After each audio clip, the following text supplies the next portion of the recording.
Fantastica.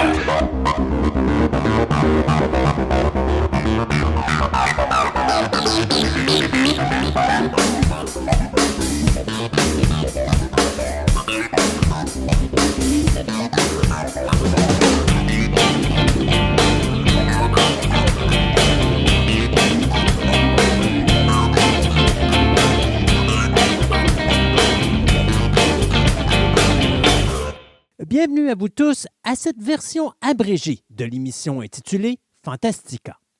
Mon nom est Christophe Lassens et il me fait grand plaisir de vous accueillir aujourd'hui pour vous présenter une des multiples chroniques réalisées dans le cadre de notre émission radio qui existe depuis 2003. Fantastica est une émission radio diffusée sur le web dans laquelle je m'entretiens pendant plus de 3 heures avec de nombreuses personnes qui nous parlent de diverses passions qui occupent notre quotidien de tous les jours. Au cours des années, nous avons amassé plusieurs centaines d'entrevues que nous vous présentons ici de façon individuelle avec des sujets qui passeront du cinéma à la musique, du jeu vidéo au comique et la bande dessinée, sans oublier des univers tels que l'astronomie, la mythologie, l'archéologie, la littérature, le paranormal et bien d'autres sujets. De plus, je vous présenterai également de multiples entrevues que j'ai réalisées avec diverses célébrités de différents milieux.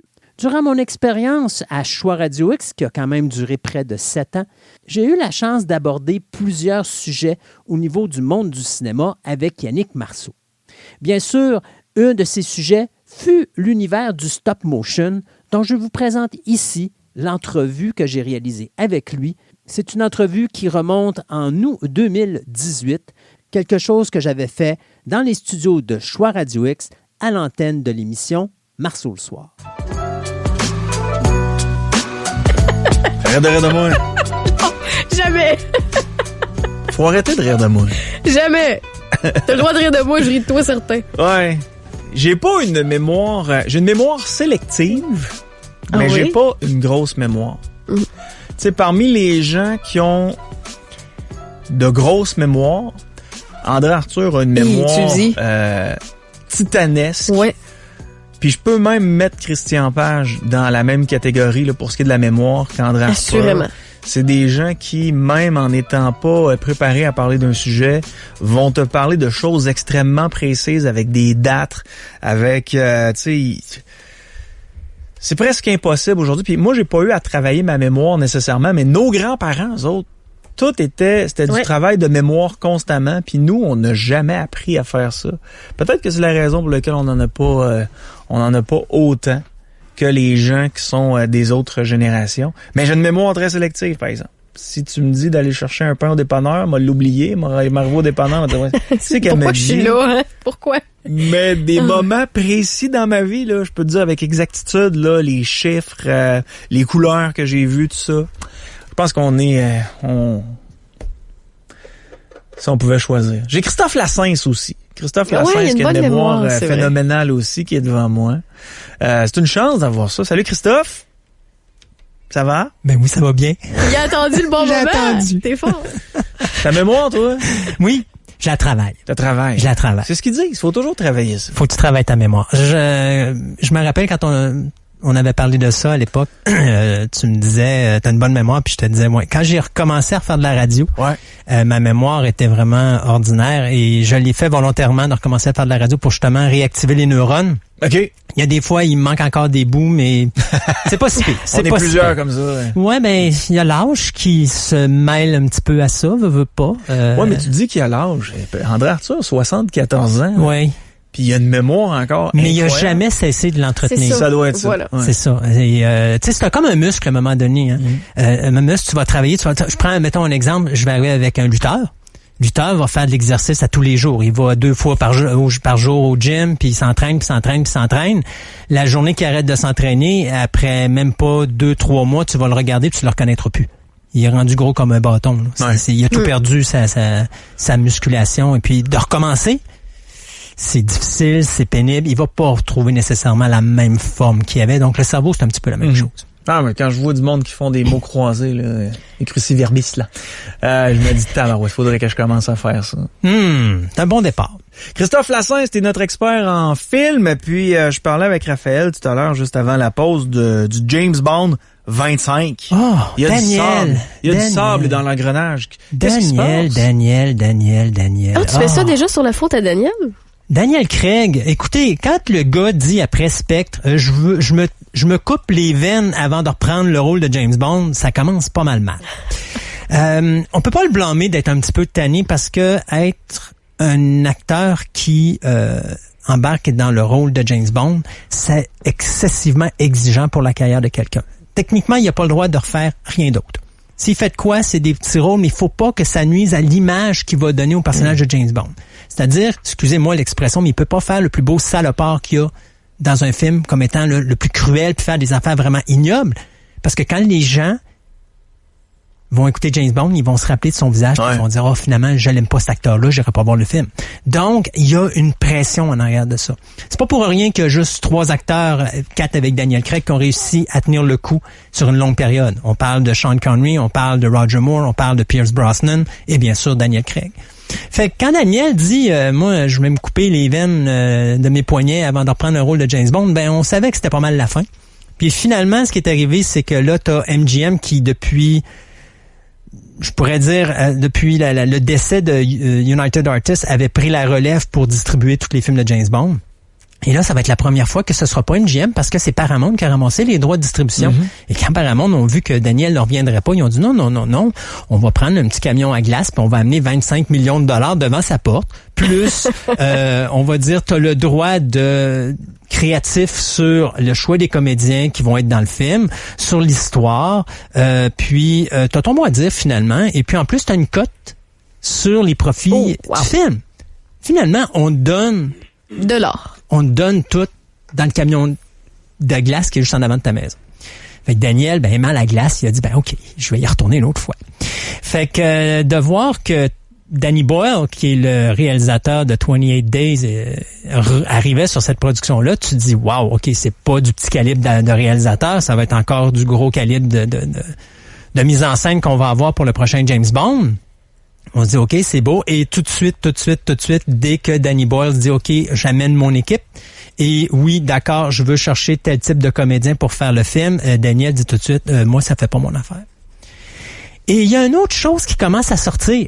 On voudrait peut-être tuer le personnage de James Bond. Ouais, c'est ce que Daniel Craig aurait voulu. Est-ce que vous pensez que c'est la première fois que ça arrive, ça? Non, sûrement pas. Non, parce qu'il y a un certain acteur qui s'appelle Pierce Brosnan qui avait voulu faire la même chose à l'époque. C'était supposé être son dernier James Bond. Il a dit, j'aimerais ça faire mourir l'agent secret 007. Et à ce moment-là, on avait dit à Pierce, sais-tu, on sait pas comment on va se passer de toi, mais on va se passer de toi. Et c'est là que Daniel est rentré dans le débarque. Sauf que là, il y a une raison, parce que c'est pas juste Daniel Craig qui veut le décès de James Bond, c'est la productrice Barbara Broccoli aussi qui le veut, parce que ça fait longtemps qu'il y a des rumeurs qu'on veut changer la couleur de peau ou le sexe de James Bond. Et si on est pour le faire, je suis pas tout à fait d'accord avec le geste, mais si on est pour le faire, parce qu'on n'a pas de contrôle là-dessus, je suis peut-être d'accord avec le fait qu'on tue le personnage. Dire, OK, on arrête ça là avec un personnage de couleur, mettons, il est blanc, on arrête ça là. Puis si on a un Afro-Britannique qui prend la relève, à ce moment-là, on va recommencer puis on va resetter l'univers de James Bond puis on va repartir avec un autre personnage. Puis ça va peut-être être plus facile de l'accepter que de dire que là, on continue avec un James Bond qui s'en sort indemne. Puis là, le film d'après, il a changé de couleur. Hey, c'est peut-être moi qui est archaïque, là, mais honnêtement, James Bond de toutes sortes de couleurs, j'ai rien contre ça. Mais si tu me le mets transgenre, ou si tu me dis, non, James Bond, ça va être une fille. Ça va être Jane Bond, là. C'est ça, là, je me dis. Jane Bond. OK, non, ça marchera pas, là. Tu sais, moi, James Bond, c'est un gars. Oui. Puis, peu importe quelle couleur il est, ça va être mon James Bond. Mais si vous le mettez en fille, ça sera plus un James Bond, là. Ça va être une Jane Bond. Jane Bond. Puis, faut pas que ça ait rapport avec James Bond. Écoute, cette année, je le cacherai pas, l'été a été excessivement difficile pour moi et mon amour pour le cinéma nord-américain. James Bond est queer, James Bond est trans. Mais il y a pas juste James Bond, il y a Halloween, il y a Terminator, il y a Robocop, il y a Chucky. Ouais. Il y a une nouvelle mode à Hollywood où est-ce qu'on dit on reset tout, puis on reprend les idées, mais on les modifie. Au lieu de dire, on essaie de trouver des idées plus originales. Ouais, mais faites des films de filles pour les filles. Moi, quand ils ont fait Ghostbusters filles, là, Ouais. écoute, les actrices sont bonnes. Oui, mais ils n'ont pas mis le bon metteur en scène sur ce projet-là. C'est et cool, tu sais. le scénario était vraiment ordinaire. Oui. Vraiment ordinaire. Mais le problème qu'il y avait, c'est le metteur en scène qu'ils ont mis là, c'est un gars qui adore le Saturday Night Live. Et je m'excuse, mais Ghostbusters, ce n'est pas du Saturday Night Live, c'est de l'humour réfléchi. Or là, on est tombé dans de l'humour vulgaire. On en parlait dans la dernière chronique. Oui. On n'est plus capable de faire de l'humour normal. Si on fait de l'humour normal, les gens ont peur qu'ils riront pas puis que le film fera pas d'argent au box-office. Mais là, tu vois, on a fait de l'humour à la Saturday Night Live. Ça a fait quoi? Un flop. Et tu parles de changer pour changer parce qu'on veut donner une chance ou parce qu'on veut bien paraître et tout le tralala.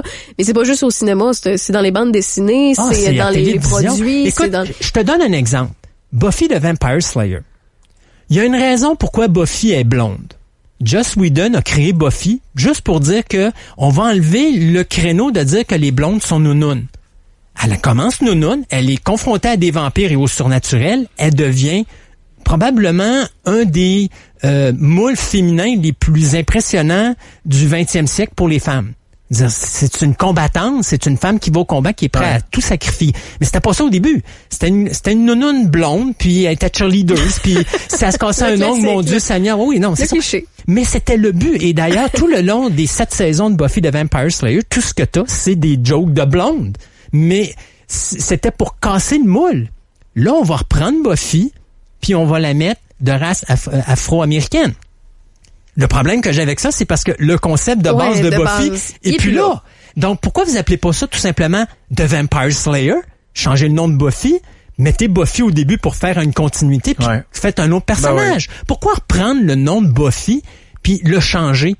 Faites quelque chose d'original, créez un autre univers où est-ce qu'on va avoir quelque chose de nouveau que de nous donner la même salade, mais là, on va changer juste les couleurs de peau des personnages. Parce que le nom de Buffy est peut-être plus vendeur, là. Oui, ben c'est normal, parce que toi, tu te rappelles, à un moment donné, je l'avais parlé, si ton nom est là, puis que c'est déjà quelque chose qui est déjà dans la tête du monde, ça coûte moins cher en publicité, à publiciser, puis on a plus de chances d'aller chercher les codes d'écoute. Mais si t'appelles ça The Vampire Slayer, c'est la même affaire. Ben oui, puis en plus de tout ça, t'as la chance de te réinventer, de créer quelque chose de peut-être meilleur que la version d'avant et de faire plus de bidou. Oui, exactement. Puis c'est ça. Alors, c'était un été très difficile et une année 2018 très difficile pour moi, mais j'ai encore espoir que mon année va bien finir quelque part. Daniel Craig, là, y a-tu la grosse tête ou il l'a pas, là?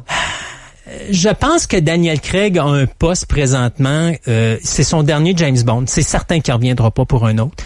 Et je pense qu'il veut finir ça en beauté. Et je pense qu'il va être reconnu comme étant l'acteur qui a fait mourir James Bond. C'est pas une mauvaise chose. Comme je dis, si on est pour changer la couleur de peau du personnage ou resetter le personnage pour une 3e fois, savez-vous quoi? Oui, faites-le mourir dans ce film-là, puis qu'on n'en parle plus, puis qu'après ça, ben, s'il devient un agent secret d'une autre couleur, ben au moins, on aura eu une fin, puis on aura un nouveau début, puis on pourra recommencer avec un nouveau James Bond différent, puis recommencer à neuf, au lieu de tout simplement arriver puis dire, OK, wow, qu'est-ce qui vient de se passer là? Pourquoi que le personnage, c'est plus le même? Mais c'est ça. OK. Timothy Dalton, lui. Oui. Tu l'as-tu aimé comme James Bond? OK. Il faut comprendre que Timothy Dalton a été un bon James Bond. Il est juste pas arrivé au bon moment. OK. Quand il est arrivé, faut se rappeler que quelques mois avant, notre ami Roger Moore avait dit à des journalistes, écoute, je suis plus capable de m'asseoir dans ma doublure, c'est le temps d'arrêter. Et à ce moment-là, on a donné un scénario écrit pour Roger Moore à Timothy Dalton. Faut comprendre que Roger Moore, c'est un gars qui fait de l'humour. Timothy Dalton, c'est un acteur britannique sérieux de théâtre. Living Daylights, ça rentrait pas dans le créneau de Timothy Dalton. License to Kill, par exemple. Oh, attention, c'est un des meilleurs, tant qu'à moi, James Bond de toutes les James Bond qui ont été faits. Ah oui. Et c'était Timothy Dalton. Et il l'avait. Pourquoi? Le scénario a été écrit pour sa personnalité. C'est un film rude, c'est un film dur. D'ailleurs, c'est le premier James Bond à être coté ici au Québec 14 ans et plus. Avant ça, c'était tout pour tous. Et quand Timothy Dalton est arrivé, on a changé la donne du personnage, on l'a rendu plus violent, on l'a rendu plus mature, plus adulte, mais ça allait avec la personnalité de Timothy Dalton. George Lazenby? Ah, lui, c'est particulier. C'est un vendeur de char. La Zenby est arrivé là par erreur. Ben oui. Puis, sérieusement, si ça serait pas de la qualité,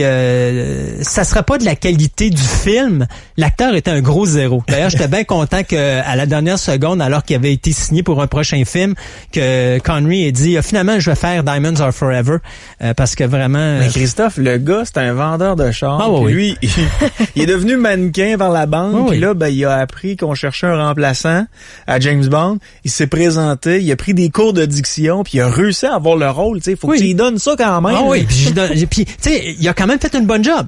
Ouais, mais soyons honnêtes, la première heure de On Her Majesty's Secret Service, ouch, ça fait mal. C'est dur, c'est pénible, c'est difficile, mais la dernière heure et demie, ça arrête pas. Ouais. C'est cascade après cascade, poursuite après poursuite, c'est action après action, et c'est ce qui sauve On Her Majesty's Secret Service. C'est pas la Zenby. Donc, la Zenby aurait pas été capable de porter un James Bond comme Sean Connery ou Roger Moore ou même Pierce Brosnan a fait, malgré le fait que Brosnan, encore là, c'est pour moi mon James Bond favori parce que je trouve que c'est le James Bond qui incorpore tout le monde, que ce soit Connery, la Zenby, Dalton ou Roger Moore. Ils les avaient tous en un. Tel que Ian Fleming les décrivait. Oui, exact. Ils les avaient tous en un. Okay. Le problème, c'est qu'il est arrivé un moment où on avait tout passé à travers les histoires de Ian Fleming, puis là, on faisait de l'invention et les scénarios étaient vraiment pas terribles. Et c'est dommage parce que Brosnan méritait mieux que ça. Mais sais-tu quoi? Là, on est en train d'embarquer sur quelque chose que je suis en train de vous préparer peut-être pour les fêtes au début de l'année. Je voulais vous faire une chronique sur James Bond, puis je voudrais pas qu'on embarque trop sur le sujet. Mais non, concernant Daniel Craig, ça me surprend pas. C'est juste poche que ça arrive. Est-ce que ça va retarder la production d'un prochain James Bond? On verra, parce que rappelez-vous, Solo, tout le monde pensait que le film allait être reporté, puis parce qu'on avait mis les deux réalisateurs à la porte, finalement, la semaine après, on a engagé Ron Howard, puis on a respecté la date de sortie. Alors, on verra ce que ça va donner, mais je pense qu'effectivement, si on est pour nous changer la couleur de peau du personnage ou le sexe du personnage, s'il vous plaît, tuez le don là, le personnage, qu'on mette une fin au James Bond qu'on a connu puis qu'on commence avec autre chose. Moi, je comprendrais jamais les artistes, là. Jean-Marc Vallée qui dit non à James Bond parce qu'il veut se concentrer sur un film sur Yoko Ono puis John Lennon. Tabarouette. OK. Te rappelles-tu ce que je t'ai dit à un moment donné quand on a fait notre chronique de Star Wars concernant George Lucas? Lucas avait dit...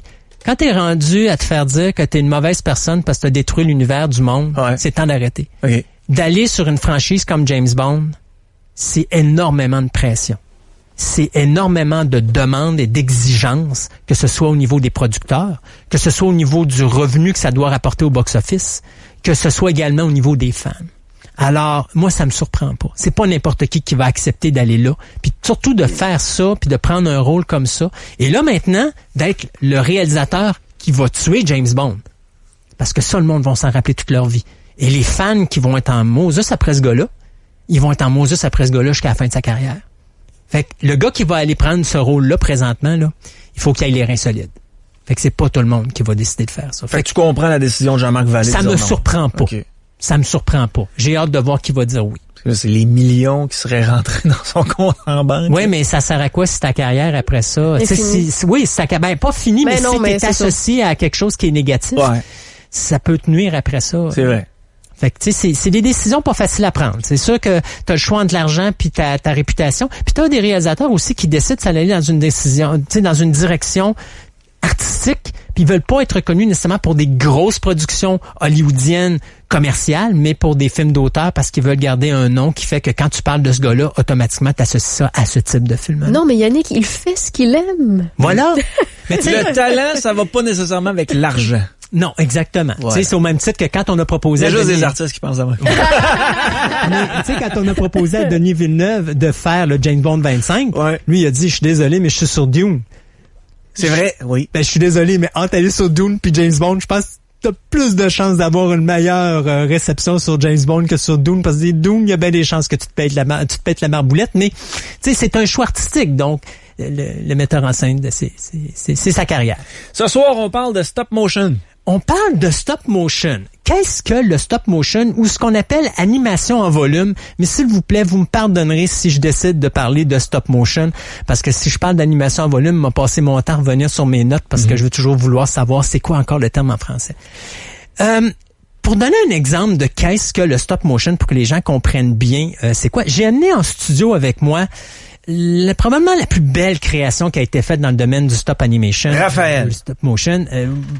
Ouais, Raphaël, dans son matin, quand elle se lève tout croche, on parle bien sûr de la méduse qu'on a vue dans le film Le Choc des Titans en 1981. La raison pourquoi je l'ai amené, c'est parce que j'avais envie aujourd'hui de vous expliquer, tu es pas ma méduse toi là, de vous expliquer techniquement.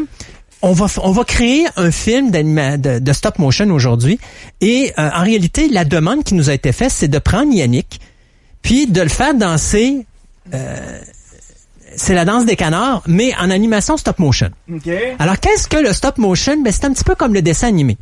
Donc, pour comprendre le stop motion, puis là, Raphaël, tu vas devenir notre mathématicienne de la journée. OK.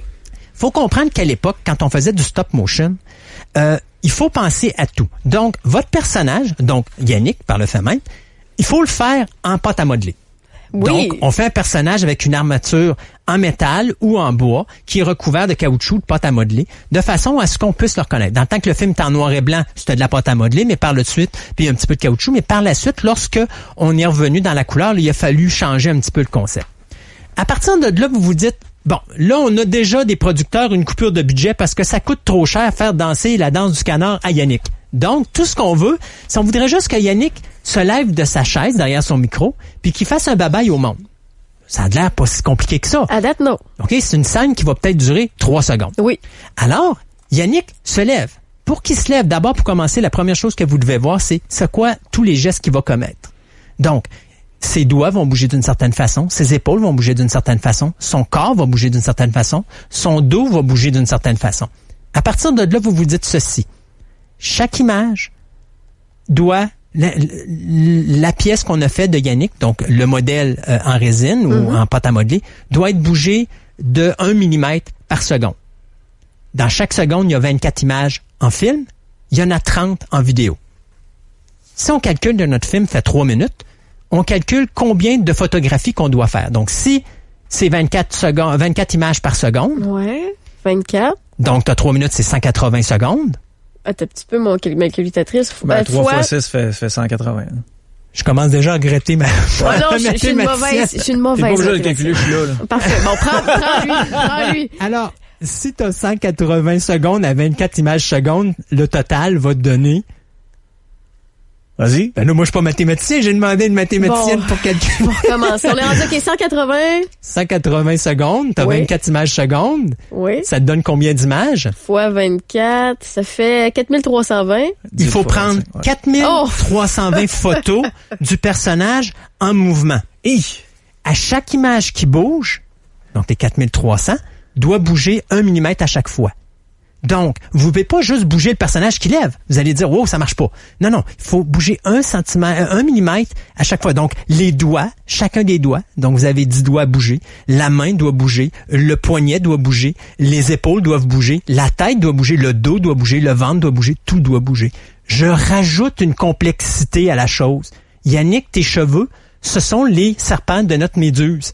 Il y en a 12. Ouais. On l'a mis la méduse sur la page Facebook de Mars au soir. Oui. Alors, vous avez 12 serpents sur la tête de Yannick. Les 12 serpents ont une vie propre. Alors, il y en a un qui va à gauche, il y en a un qui va à droite, il y en a un qui va à 20 degrés, l'autre va à 180 degrés. Vous devez faire tous ces mouvements-là à chaque séquence que vous faites. Fait qu'il y a combien de serpents, tu m'as dit?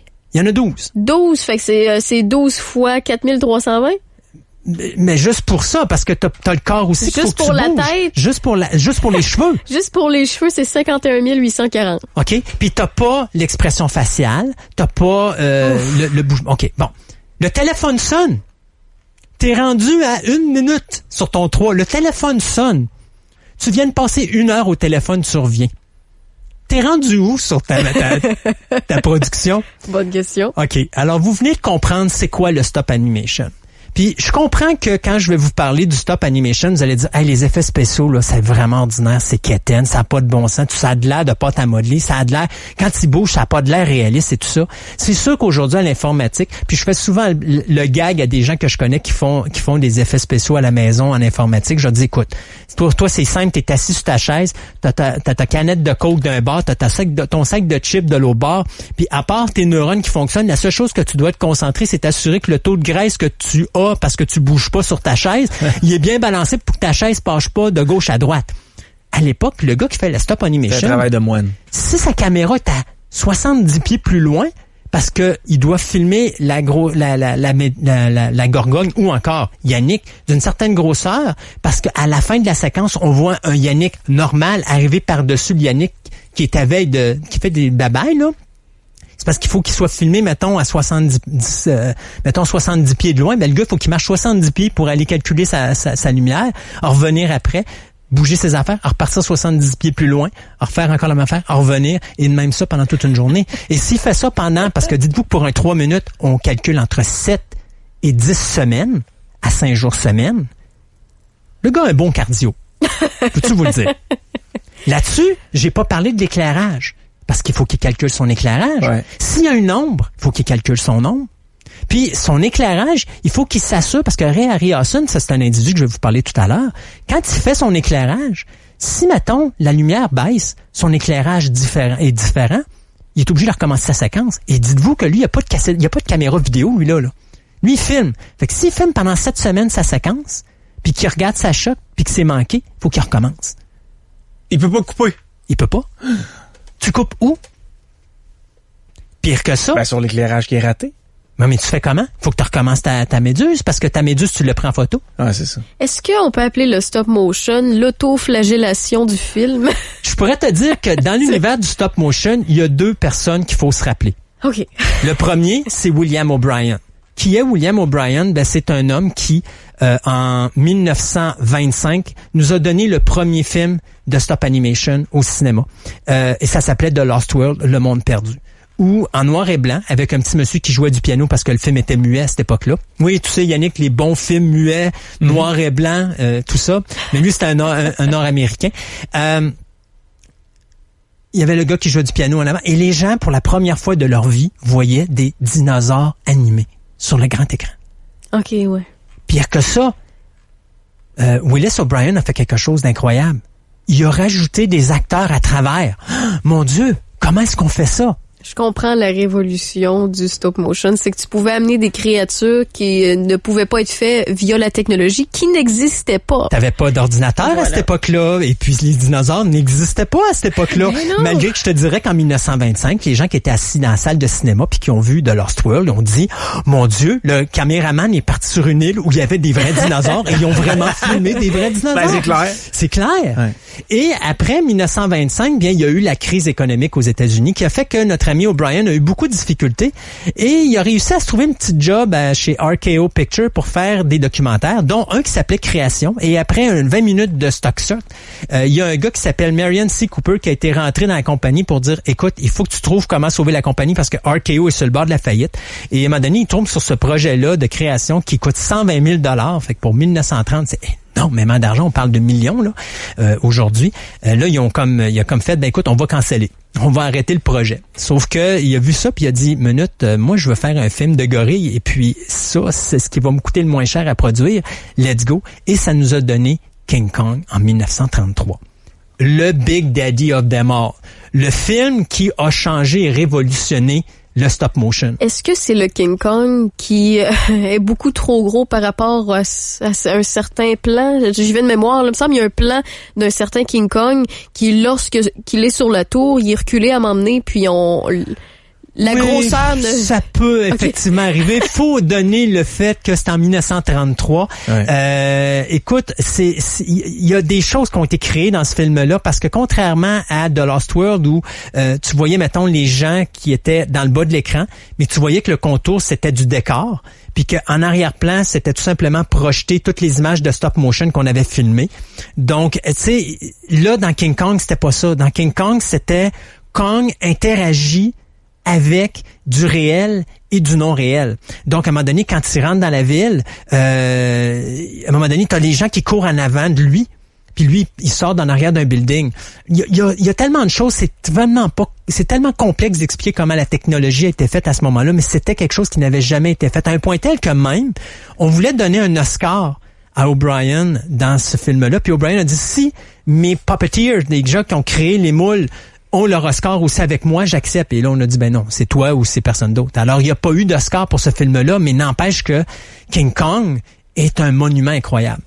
Savez-vous à quel point ce film-là a été un monstre? Écoute, j'ai mis la bande-annonce du film de 1933, King Kong, sur la page Facebook de Marceau Soir. Allez voir ça. C'est impressionnant. Oui, pour l'époque. Parce que les gens aujourd'hui, ils vont regarder ça, ils vont dire, oh, voyons, c'est donc ben mauvais, c'est pas beau. Mais rappelez-vous tout ce que je vous ai dit tantôt, puis vous allez comprendre que l'ouvrage qui a été fait est incroyable. Ça coûtait entre 35 sous et 75 sous rentrés à la première de King Kong. OK. La première a duré 4 jours. 4 jours. 4 jours. Parce que pendant 4 jours, c'était sold out à toutes les représentations. Le film a ramassé 89 931 $ en 4 jours. En 79 sous? Entre 35 et 75 sous. Donc, calcule que le prix moyen d'un billet était 50 cents. Ils ont ramassé ça, sacrifice. OK? Le film a ramassé au total 2 millions de dollars à sa première run. Il a été ressorti en 1952. Il a été recherché à 2,5 millions additionnels. Ouais. À coût de 35 puis 75 sous. Ben, en 1933, mais en 52, c'est un peu plus cher. Mais quand même, là. Mais effectivement. Puis tu sais, à l'époque, le billet coûtait pas si cher que ça, mais là, c'était une première, donc ça coûtait un petit peu plus cher, mais on voulait les salles probablement que les bancs d'en haut coûtaient 35 cents parce que c'était les gens pauvres, puis dans le bas, ceux qui étaient au premier niveau, eux autres, c'était 75 cents parce que eux autres étaient à côté de Kong. Au même titre qu'à un moment donné, dans la séquence de Kong est accroché sur une espèce de base, puis les gens le regardent dans un théâtre, mais plus t'es proche, plus ça coûte cher. Fait que les gens avaient vraiment l'impression que Kong existait. C'était un personnage vivant. Mais ça demandait des performances d'acteurs absolument incroyables, là, parce que les personnages qui sont devant eux n'existent pas, donc tu dois imaginer qu'il y a une monstruosité qui est devant toi pendant que toi t'es attaché sur 2 poteaux avec de la corde. Puis veux-tu savoir le meilleur là-dedans? King Kong a quand même pris 9 mois à filmer. Alors, t'as des acteurs là-dedans qui ont eu le temps de faire 2 autres films avant de finir leur tournage de King Kong. Ils ont le temps de vieillir. Oui, c'est Parce que il y a beaucoup de séquences où les acteurs jouaient devant un écran. Donc, il fallait finir le stop motion avant que les acteurs puissent jouer leur scène parce que le stop motion était diffusé sur un écran devant les acteurs. Donc, les acteurs devaient acter face à ce qu'ils voyaient sur l'écran. Donc, t'avais des séquences, juste la séquence, à un moment donné, il y a King Kong se bat contre un Rex. Ça a pris 7 semaines à produire. C'est beaucoup cette semaine. Est-ce qu'avant que les acteurs fassent leur performance, est-ce qu'ils voyaient les gestes de King Kong devant eux? Non. C'était juste, on leur expliquait un petit peu ce qui se passait. T'as une monstruosité devant toi, c'est un gorille géant, mais personne pouvait s'imaginer ça, ça avait jamais été fait. Il y a un petit jeune de 13 ans qui s'est ramassé dans cette salle de cinéma-là pour aller voir King Kong. Le gars s'appelle Ray Harryhausen. Et c'est drôle parce que Ray Harryhausen quand il va rentrer dans la salle de cinéma, quand il va sortir, il va être totalement changé. Sa vie est complètement bouleversée et il va décider cette journée-là que c'est ce qu'il veut faire dans la vie. Et à un moment donné, il va se faire des petits tests et il rencontre à l'école une femme qui a des croquis de King Kong et là, il dit King Kong, tu connais-tu Willis O'Brien? Et la jeune fille dit mon père a travaillé pour Willis O'Brien sur le tournage de King Kong. Si tu veux le rencontrer, je peux t'arranger ça. Il est super sympathique, il n'y aura pas de problème. Ça a pris 3 jours à Ray Harryhausen pour dire, OK, je prends le téléphone, je l'appelle, j'y vais. Et quand il est arrivé là, O'Brien l'a accueilli, il a regardé les choses comme ça, puis il a dit, écoute, sais-tu quoi, tu fais du bon travail. C'est juste que les pattes de tes dinosaures ont de l'air de saucisses. Fait qu'il faudrait peut-être que tu travailles un petit peu tes muscles, puis t'es ça, puis améliorer ta technologie. Harryhausen s'en va, il est bien content, mais la femme de O'Brien dit, mon Dieu Seigneur, t'es sévère avec. Et O'Brien de répondre à son épouse, ce gars-là va me mettre au chômage. Oh, wow! Il va me mettre à la retraite. Oh, wow! Et le prochain film d'O'Brien, c'est un autre gros monstre du film américain. C'est Mighty Joe Young. Et devinez qui que notre ami O'Brien est allé chercher pour s'occuper de Joe Young? Ray Harryhausen. Qui à ce moment-là, on était à ses premières armes. Et quand il est rentré là, Ray Harryhausen a fait 90% de la job de manipulation au niveau de Mighty Joe Young. Mighty Joe Young ou Monsieur Joe qui a été fait en 1949, qui est à peu près la même affaire que King Kong, sauf que au lieu d'être un gorille gigantesque, c'est un gorille qui a à peu près la grosseur d'un éléphant.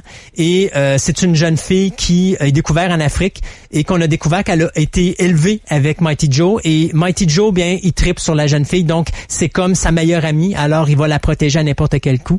Il y a des cowboys qui se ramassent là, qui après avoir mangé une raclée avec Joe qui s'amusait avec eux autres, décident de dire à la jeune fille, tu devrais revenir avec nous en Californie, on va faire de l'argent à tour de bras. Sauf qu'après quelques semaines, Joe, à un moment donné, il a le mal du pays. Alors, il a le goût de retourner en Afrique, dans son pays natal. Et malheureusement, il arrive un incident où est-ce qu'on décide de tuer Mighty Joe Young. Sauf que, bien sûr, on va s'arranger pour le faire échapper. Et là arrive la séquence de ce film-là. C'est qu'à un moment donné, à la fin, au moment où on pense que Mighty Joe va s'en sortir, il y a un incendie dans un orphelinat. Et Mighty Joe Young décide avec la jeune fille d'aller sauver les enfants de l'incendie. Toute la séquence a été filmée sur du noir et blanc, mais teintée rouge et orangé. Donc, à partir du moment de l'incendie jusqu'à la fin de l'incendie, tout est filmé en orangé ou rougeâtre. Là. Donc, ça donne quelque chose qu'on n'a jamais vu dans un film noir et blanc. Okay. Je vous dis pas ce qui se passe avec Mighty Joe Young, mais c'est un classique incroyable. Ce qui fait que ce que ça l'a donné à Harry Hawson, c'est la chance de dire, voilà mon talent.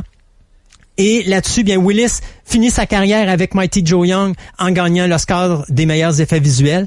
Et Ray Harryhausen fait ce qui avait été prédit, c'est-à-dire il met à la retraite Monsieur Willis O'Brien, parce qu'après ça, il n'y a que Ray Harryhausen qui va faire du stop motion à Hollywood. Parfait. Pour ce qui est de Mighty Joe Young, c'est un trailer, c'est 1949. 1949. Je vous ai mis ça encore une fois sur la page Facebook de Mars au soir. Donc allez voir la petite, quoi, c'est une poupée qu'on a mis, là, ça, là? Une figurine. Ah, la figurine qu'on a mis, et juste en dessous, c'est tous les films que tu nous parles depuis le début que je mets, là. Parfait. Après ça, on a The Beast from 20,000 Fathoms, ou Le Monstre des Temps Perdus, qui a été fait en 53. Ça a été le premier film où Ray Harryhausen a fait lui-même le stop animation. Pourquoi il est important, ce film-là, au niveau de l'histoire du cinéma d'hollywoodien? C'est parce que dans les films de monstres, c'est celui qui a parti cette fameuse... je dirais cette fameuse mode du film créé à l'époque nucléaire. Mm-hmm.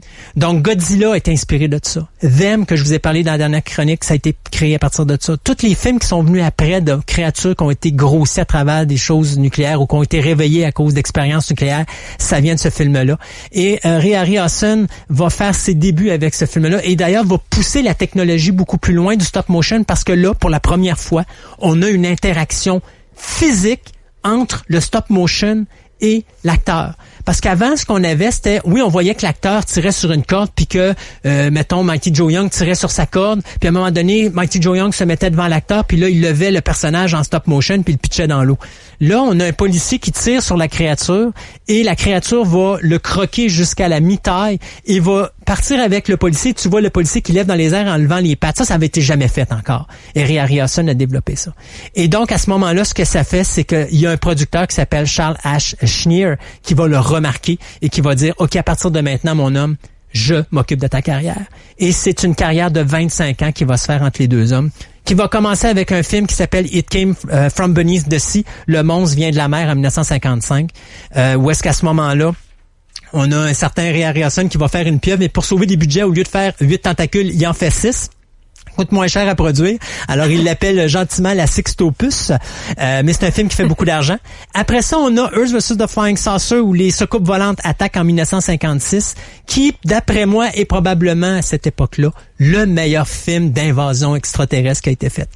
Oui, je sais, il y a la guerre des mondes qui a été faite en 54, mais là-dedans, vous avez vraiment un conflit entre l'armée américaine et les soucoupes volantes. Ray Harryhausen fait toutes les soucoupes volantes en animation 3 stop motion. Les soucoupes volantes, à un moment donné, s'écrasent dans les buildings, c'est tout fait en stop motion. Quand tu vois les buildings s'écraser, tout est fait en stop motion. Le travail là-dessus est incroyable, à un point tel que lorsqu'on voit un film comme Independence Day, on sait que c'est un hommage à Earth vs. The Flying Saucer. Et lorsque Tim Burton fait Mars Attack en 96, si vous regardez les soucoupes volantes au début du film, ce sont les soucoupes volantes de Earth vs. The Flying Saucer. C'était un hommage direct au travail de Ray Harryhausen sur ce film-là. Viendra après 20 Million Miles to Earth, à des millions de kilomètres de la Terre, où est-ce que ça va être le dernier film fait en noir et blanc par Ray Harryhausen. Après ça, il veut s'attaquer à la couleur. Et on va créer le Ymir dans ce film-là. Pourquoi je parle du Ymir? C'est parce que quand on va tomber avec le choc des Titans, en 1981, il y a une créature qui s'appelle le Kraken. C'est exactement le même visage. Il a juste repris le même concept. Le fameux Kraken. Ouais, le fameux Kraken. Qu'est-ce que le Ymir? Qu'est-ce que le Ymir? Ben, c'est une créature qui vient de Vénus, qui s'est écrasée sur la Terre.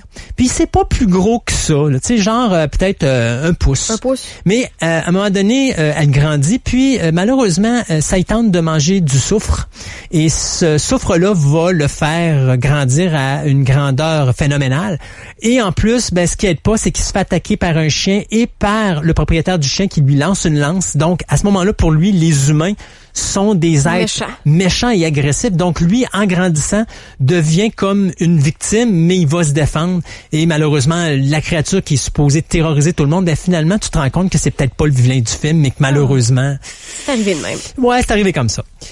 Premier film couleur, le 7e voyage de Simbad. Et là, ça, c'est le premier d'une trilogie qui va être réalisée avec Simbad, où Ray Harryhausen s'amuse avec le stop motion et il décide de laisser tomber les affaires de démolition parce que ça prend énormément de temps et de laisser tomber les monstres, créatures extraterrestres et autres. Et là, il se concentre plus sur les créatures mythologiques. Donc, il a décidé de faire des cyclopes, de faire des hydres, de faire des méduses. Et avec le voyage de Simbad, ben, on commence ça. Toujours en pâte à modeler. Ben, en réalité, la façon que ça marche, c'est que c'est des structures de métal qui sont recouvertes d'une peau faite en caoutchouc. OK. Et dans certains cas, dans les créatures, c'est de la peau qu'on va mettre ou mettons genre comme, je me rappelle plus quelle créature qui a été faite, mais il y avait pris un manteau de fourrure, puis il avait fait la fourrure de la créature avec ça. Donc, plus les créatures avancent, plus on avance dans le temps, plus les créatures deviennent de plus en plus améliorées au niveau technologique. Et notre ami producteur, Monsieur Schneer, a décidé, lui, que il voulait que Ray Harryhausen ressorte bien de ça parce qu'on veut pas que son travail soit associé à l'animation qui à ce moment-là était pas pris au sérieux. Quand je parle d'animation, je parle d'animation comique, dessin animé. Parce que dites-vous que l'animation stop motion est exactement le même processus que l'animation du dessin animé. C'est-à-dire, dans le dessin animé, tu tournes des pages, mais tu as 24 pages pour faire une seconde. Okay. Donc, ton dessin, s'il bouge, ben, ton dessin que tu fais, à chaque dessin que tu fais tu fais 24 dessins pour faire ta première seconde, ben, tu as la main qui va bouger dans le dessin. Ben, c'est la même affaire pour le stop motion. Sauf que lui, il dit, moi, je veux donner un nom à ça. Au même titre que notre ami Jerry Anderson avait donné un nom à sa technique des poupées, qui était le super marionnation, ben là, notre ami Schneer, lui, a décidé d'appeler ça le dynamation, ce qui était parti à l'époque de sa voiture, parce qu'à la voiture, à son époque, s'appelait Dynaflo. Alors, il a gardé le Dyna, parce qu'il trouvait ça le fun, et animation, donc dynamation. Et par la suite, ben, ça va changer, puis ça va devenir le super dynamation avec les 3 voyages de Gulliver et l'île mystérieuse. Et par la suite, le Dynarama dans les années 70, qui va demeurer le dernier nom qu'on va utiliser. Après le succès des 7 voyages de Simbad, parce que là, c'est Simbad qui va se marier avec une princesse, mais qui est réduite par un vilain sorcier en petite miniature. Et là, bien sûr, Simbad doit accompagner ce vilain magicien sur une île pour essayer de faire en sorte que sa future princesse devienne une taille normale.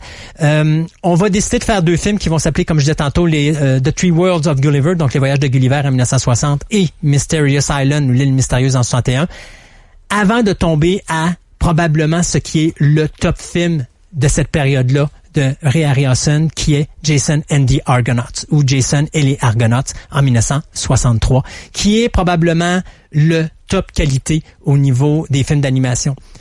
Lorsqu'on a fait le 7e voyage de Simbad, on a fait un combat à un moment donné entre un squelette et Simbad, où les deux se battent.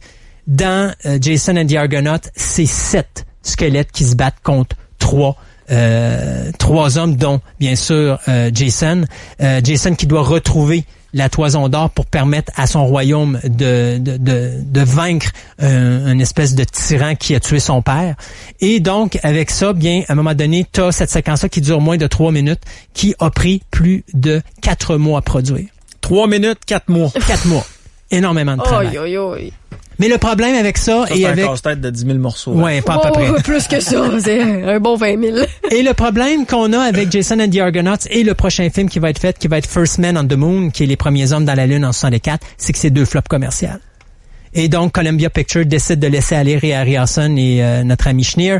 Et les deux se retournent à ce moment-là vers la Hammer Film et ils vont créer 2 autres films qui vont s'appeler 1 Million Year BC, donc 1 million d'années avant Jésus-Christ, qui va mettre en vedette, bien sûr, la plantureuse Raquel Welch dans son 2e rôle en carrière au cinéma. Quelle était magnifique. Bien sûr, surtout dans ce film-là, avec son petit bikini en peau de bison. Et l'autre film, c'était La vallée de Gwenji ou The Valley of Gwenji en 1969, qui mélange le film de dinosaures avec le film de western. Non. Ouais, mais sais-tu, au début, je me suis dit ça va être mauvais, puis je l'ai écouté, puis c'est sérieusement vraiment bon. Un western avec des dinosaures. Ouais. Ben, aujourd'hui, on mélange, c'est quoi? C'est les western avec les aliens? À peu près. Ben, on le fait. Oui, il y a à peu près de tout. T'as même les zombies le gars qui fait Indiana Jones, déjà, j'oublie tout le temps son nom. Harrison Ford. Harrison Ford, ben oui, il y a un film récemment. Bon, voilà, c'est ça. Non, mais t'as même les zombies maintenant qui sont au Far West. Ah, pourquoi pas? Ben voilà, ça s'est fait aussi. Avec ces 2 films-là qui ont été des gros succès, ben là, Columbia s'en vire de bord, puis disent, ben écoutez, on voudrait vous revoir les 2 pour faire d'autres films avec vous autres.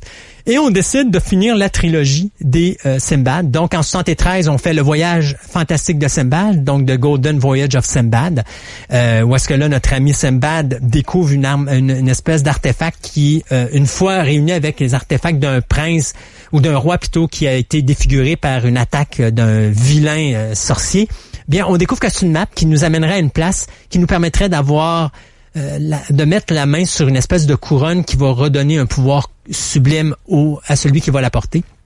Bien sûr, notre vilain sorcier va essayer de se servir de maintes créatures pour empêcher Sinbad d'arriver à retrouver cette couronne-là. Alors, on a Kali, qui est une statue avec 6 bras. On a un centaure, à un moment donné, qui a un combat avec un griffin. On a une figure de proue, à un moment donné, qui s'anime et qui combat les habitants tout l'équipage de Sinbad sur le bateau. En tout cas, regarde, il y a plein de choses. C'est merveilleux à ce moment-là C'est à partir de quelle année environ que les gens dans les salles ont compris que c'était du stop motion, que c'est pris photo par photo et que c'était pas la réalité ou autre chose des costumes spéciaux? C'est à partir de quelle année environ que les gens ont compris? Je pourrais pas te dire l'année, mais ça a un rapport avec... il y a une revue qui était sortie, Monster in Monsterland, Famous in Monsterland, quelque chose de genre. En tout cas, il y a une revue de cinéma qui était faite avec des créatures et des choses comme ça qui étaient faites sur les monstres et tout. Okay. Et à un moment donné, il montrait des photos. Donc, je te dirais probablement dans les années 50, 60, fait tôt quand même. Dans ces années-là. Où est-ce que là, on a découvert que King Kong, c'était pas un vrai gorille. Que Mighty Joe Young, finalement, parce qu'il y a une photo à un moment donné où t'as Fay Wray, qui était l'actrice qui jouait dans King Kong, qui serre la main à un King Kong d'environ genre 18 pouces de haut. Et là, les gars, les gens qui lisaient les revues ou les filles disaient, ben là, OK, là, on vient de comprendre que King Kong, c'est pas un vrai gorille de, mettons, 60 pieds de haut, en tout cas, dépendant de sa grosseur, là. Alors, c'est à peu près dans ces années-là que les gens ont commencé à avoir ça. 50, 60, 70, là, c'est à peu près là que ça se passe, où est-ce que là, vraiment, on comprend comment que ça marche au niveau du cinéma. Tu te souviens d'Orson Welles quand il avait fait son émission de radio La Guerre des mondes? Ben oui. C'était en 1938. 1938. Je l'écoute encore une fois de temps en temps. Puis je trouve ça encore aujourd'hui tellement impressionnant. Ben oui. Quel chef-d'œuvre. Puis il a réussi à tromper tellement de gens. On va en reparler de ça. Je vous le garde pour l'Halloween. Ah oui? Ouais. Pour l'Halloween, on va se faire du fun. 1977, Sinbad and the Eye of the Tiger, ou Sinbad et l'œil du tigre, va être l'avant-dernier film de la trilogie, et aussi l'avant-dernier film que va réaliser Ray Harryhausen. Troisième film de la série des Sinbad, qui met en vedette Sinbad, qui doit aider un prince qui a été transformé en babouin. OK. Puis il faut que le prince redevienne un prince avant une certaine date, sinon c'est sa belle-mère qui prend possession du royaume, mais sa belle-mère, on découvre que c'est une sorcière, et donc elle utilise la magie pour réanimer des créatures mystérieuses et mythiques pour empêcher Sinbad d'aider ce prince babouin à redevenir humain. Bien sûr, les 2 films vont avoir un gros box-office, mais cependant, malgré le fait, puis quand je vous dis un box-office, là, c'est genre le premier Sinbad que je vous ai parlé tantôt, le Golden Voyage of Sinbad, n'a même pas coûté $1 million à faire, puis il a ramassé 16 millions au box-office international. Le troisième film de la trilogie a coûté 3,5 millions à produire, puis il a ramassé 20 millions juste au continent américain. Là, on parle même pas au niveau mondial. Donc, ils font beaucoup d'argent. Malgré ça, à un moment donné, Schneer dit, écoute, là, on a l'œuvre des œuvres. C'est le top du top qu'on peut faire. mais on a besoin d'un gros budget pour faire ça. Et à ce moment-là, il y a un changement de garde à Columbia Pictures et on décide de dire, on lève le nez là-dessus. Par chance, MGM ramasse ça. Et MGM accepte de donner 15 millions de dollars à Ray Harryhausen et à Charles Schneer pour faire ce film-là. Le plus gros budget de toute leur carrière. Et là-dessus, on va chercher une panoplie d'acteurs. Harry Hamlin, Judy Bowker, Burgess Meredith, Maggie Smith, Laurence Olivier, Ursula Andress. Tous ces acteurs-là, on les prend et on les fout dans un film qui va s'appeler Le Choc des Titans, où on raconte l'histoire de Persée, comment Persée réussit à se battre contre les dieux, à se battre contre tout pour sauver Andromède et la marier. Quel beau film. Et d'ailleurs, la Méduse qui est dans ce film-là. Le combat avec la Méduse. Puis tu vois, dans ma tête, là, j'avais l'impression qu'elle parlait, mais t'as raison, elle parlait pas. Puis je me souviens encore qu'il est à côté sur sa poutre, puis il a pas le droit de le regarder, sinon il va se transformer en pierre. Puis avec, est-ce que c'est son bouclier qui regarde le reflet? Il y a un bouclier qui l'a jeté sur une statue. Oui. Parce qu'elle était, à cause que le bouclier était comme aimanté. Il la jette et ça tombe dans les bras d'une statue puis il reste là et il fait passer sa réflexion dans le bouclier pour que la Méduse pense que c'est lui. Ouais. Elle tire une flèche, la statue tombe et là elle s'approche pensant que c'était lui. Puis finalement, le personnage de Persée est caché derrière une statue et avec l'épée, il va lui trancher la tête. Mais écoute, le choc des Titans... C'est 1981? 1981. Ça m'avait tellement fait peur, ce film-là. Et c'est dommage parce que le film a quand même coûté... 15 millions, on a ramassé 41, ça a été un succès monte. Mais l'avènement de Star Wars et l'avènement des nouvelles techniques d'effets spéciaux ont fait qu'à un moment donné, Ray Harryhausen et Schneer ont décidé de tout simplement arrêter, de mettre fin à leur carrière et de finir ça en beauté. Et je pense que c'était une très belle décision parce que veut pas, ce film-là était le summum. O'Brien, qui nous avait donné King Kong, est décédé à l'âge de 76 ans en 1962. Schneer, lui, qui est responsable de la majorité des films de Ray Harryhausen au niveau de la production, est décédé en 2009 à l'âge de 88 ans. Et Hausen, lui, nous a quittés en 2013 à l'âge de 93 ans. Il nous a laissé quelque chose d'extraordinaire entre les mains. Et vous savez, si vous pensez que le stop motion est fini aujourd'hui, oubliez ça, c'est pas vrai. Ça existe encore. Pensez à l'étrange Noël de Monsieur Jack. Oui. The Nightmare Before Christmas. Vrai. Puis c'est un film de toute beauté. Un film de toute beauté qui est encore un film très populaire. Dans les canaux spécialisés pour enfants, il y en a beaucoup encore du stop motion. Oui, voyons, comment ça s'appelle, donc Wallace et Gromit se fait encore en animation 3D. Ouais. On a eu Chicken Run qui a été faite il y a pas longtemps. James and the Giant Peach. La mariée cadavérique de Corpse Bride. Oui, c'est vrai. Qui est faite comme ça. Quel bon film. Oui, et tout récemment, on avait Frankenweenie de Tim Burton. Qui avait été faite, et aussi The Box Troll qui avait été faite en 2014. Donc, ça existe encore, l'animation stop motion, mais... On doit en avoir plusieurs, mais moi, j'en connais un Québécois qui a fait ça, puis qui a mis ses films disponibles sur YouTube pour ceux et celles que ça intéresse. Il s'appelle Patrick Bouchard, puis lui avait une mention de l'Office national du film du Canada. Puis il avait mis ça sur Internet, puis écoute, ça date de, je pense, 3 ans, sa grande réalisation, mais...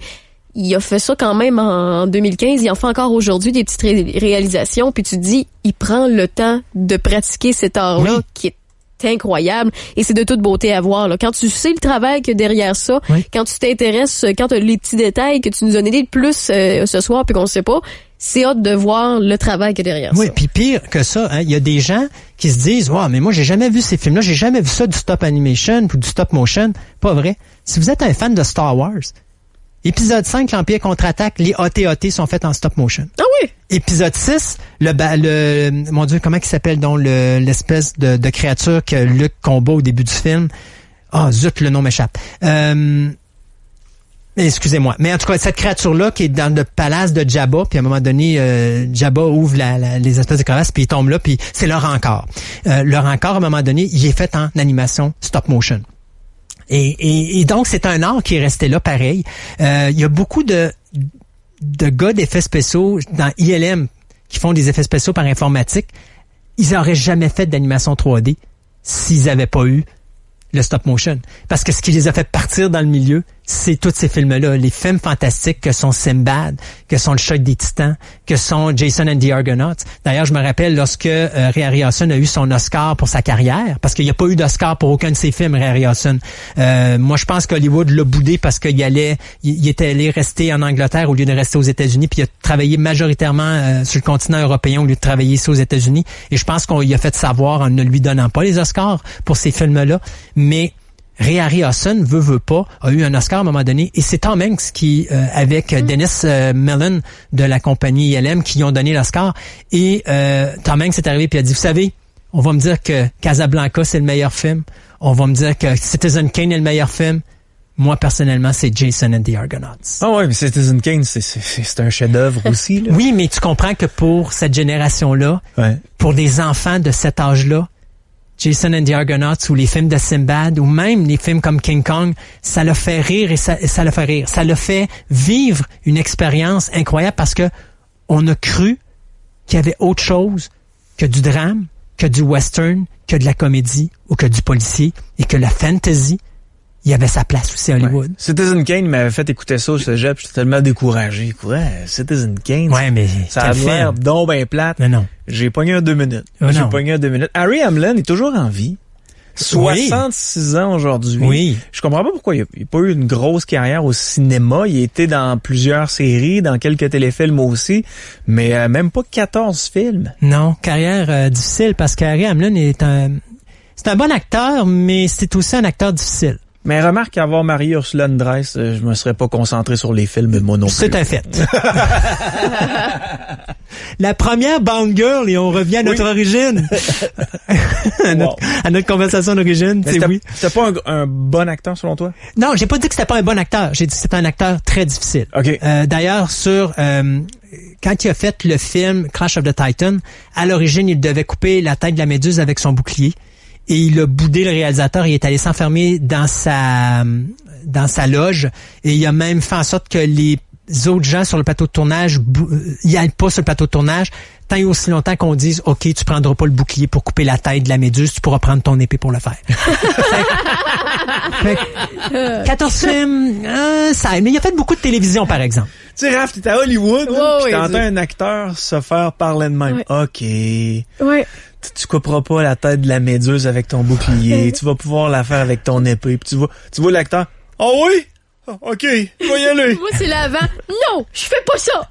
C'est incroyable, des enfants. Mais tu sais, encore là, c'est Hollywood. Donc, t'as toujours le barème de dire que l'acteur a une visibilité. Donc, il veut pas que son personnage paraisse mal. Donc, si ça coupe avec un bouclier, ça peut être l'air plus niaiseux que si tu coupes avec une épée. Je peux comprendre son point de vue. Moi aussi, je pense que de couper avec l'épée, c'était peut-être mieux que de couper avec un bout de bouclier. Mais avec le bouclier, faut que tu fesses plus fort. Ouais, c'est sûr. Il y avait peut-être pas les muscles pour aller si fort que ça. All right. J'adore ça. 9h57. Est-ce qu'il nous reste un peu de temps? Ben, moi, pour une fois que je rentre dans mon délai, que je ne pense pas, là, je pense que j'ai pris tout le monde par surprise. Moi, je peux parler de plein de choses. Eh ben, tu vois, on a parlé d'Orson Welles tout à l'heure. Il y a un auditeur qui nous demande qu'est-ce que tu penses d'Orson Welles? Oh, Orson Welles. C'est un grand du cinéma qui, tout à la Hitchcock, tu lui dis pas quoi faire. Ah ouais? Non. Tu vas jamais dire à M. Welles, tu vas faire ça. Parce que M. Welles avait un caractère pour dire, sais-tu quoi? Je vais faire autre chose. Va te promener, là, puis moi, je vais aller dans une autre compagnie, puis je vais aller faire autre chose avec quelqu'un d'autre. C'est des artistes. Alfred Hitchcock était comme ça. Charlie Chaplin était comme ça. Charlie Chaplin, il pouvait commencer avec une batch d'acteurs, puis quand il finissait le film, oubliez ça, il n'y avait pas un seul acteur qui était là à part lui. Il avait mis tout le monde à la porte, puis il avait engagé du nouveau monde, parce que ça marchait pas. Puis il avait changé toute son équipe technique, puis il avait mis du nouveau monde, ça marchait pas. Mais c'était des gens qui étaient torturés par l'intérieur. Là. Oui, mais ça donnait quoi? Chaplin en était un. Ça donnait quoi? Ça donnait des chefs-d'œuvre. Et c'est probablement les meilleures têtes d'Hollywood qu'on a eues dans toute l'histoire du cinéma. Ouais. Mais c'est des gens qui étaient opprimés parce qu'on voulait les contrôler, mais c'était des gens qu'il fallait pas que tu contrôles, il fallait que tu les laisses aller. Savez-vous que Ray Harryhausen a jamais eu un réalisateur qui a dit quoi faire? Jamais, jamais, jamais. On lui a dit, voilà, on a besoin que tu nous fasses de quoi? Puis lui, il est parti sur sa dérape, puis il faisait ses affaires, puis il arrivait, puis voilà les séquences, puis tout le monde disait, oh, parfait, c'est ce qu'on voulait. Mais tu sais, c'est ça, quand t'as du talent, Laisse-le don évoluer lui-même, le talent. Fais juste le guider un petit peu, mais fais-y confiance. Cherche pas à le contrôler. Si tu cherches à le contrôler, il va te péter un gasket d'en face. Et c'est ce qui s'est passé avec Orson Welles. Orson Welles, c'est un grand du cinéma. C'est quelqu'un qui nous a amené tellement, mais c'est pas quelqu'un qui était contrôlable. Donc, c'est quelqu'un qu'il fallait que tu laisses aller. Puis ça y a nuit dans sa carrière parce que c'était pas quelqu'un de facile à contrôler. Ça y a nuit dans sa carrière parce que les gens veulent contrôler Hollywood. On te donne de l'argent, tu vas faire ce qu'on veut. C'est pas de même que ça marche.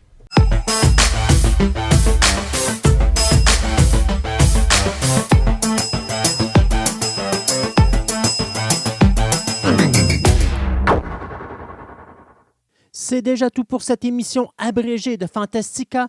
Si vous désirez nous suivre, vous pouvez écouter notre programme de 3 heures qui est diffusé une fois ou 2 semaines, et ce, en vous inscrivant gratuitement à notre page Facebook de Fantastica Radio Web afin de connaître les dates de diffusion des nouvelles émissions. De plus, il vous est possible de vous rendre sur notre site web au www.fantasticaradioweb.com, Fantastica avec un K, afin d'obtenir plus d'informations sur cette émission, mais également sur mon podcast Programme Double, dans lequel je vous parle de la création de divers films qui ont marqué l'histoire du cinéma. Je vous remercie de votre écoute et je vous invite à nous rejoindre de nouveau ici même afin d'écouter notre prochaine édition abrégée de Fantastica.